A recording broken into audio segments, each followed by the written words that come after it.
سلام بچه‌های خوب و نازنین.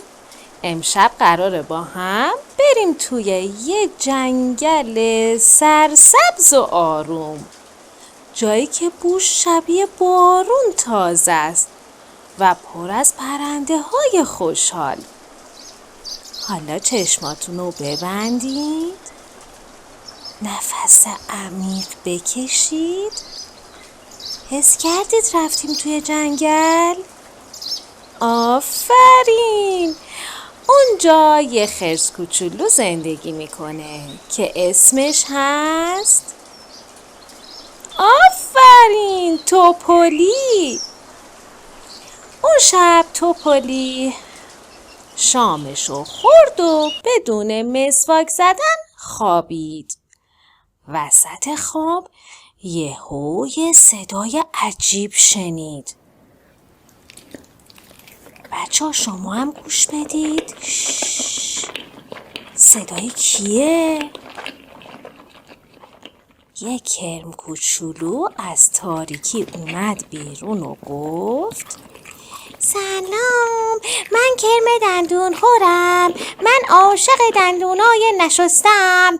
یام یام یام.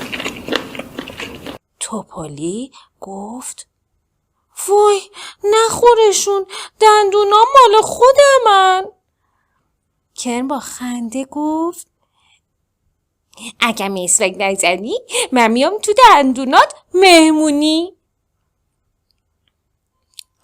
بچه ها شما دوست دارید کرم دندون خور بیاد مهمونی دندوناتون؟ نه؟ پس چه کار باید بکنیم؟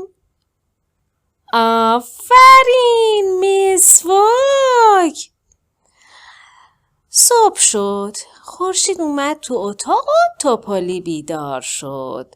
با خودش گفت دیگه نمیذارم کرم دندون خور بیاد، باید هر روز مسواک بزنم. مامان خرس اومد و گفت آفرین پسرم، بیا با هم مسواک بزنیم. بالا پایین چپ و راست میشه دندونام مثل الماس. بچرخ دایره‌ای، کرم دندون خور فراری. حاضرین دوباره با هم بخونیم؟ بالا پایین چپ و راست میشه دندونام مثل الماس. بچرخ دایره‌ای، کرم دندون خور فراری. از اون روز به بعد توپلی هر شب و صبح مسواک میزد و کرم دندون خورم رفت دنبال دندونای نشسته دیگه. حالا بچه ها شما هم قول میدید هر شب مسواک بزنید؟ آفرین!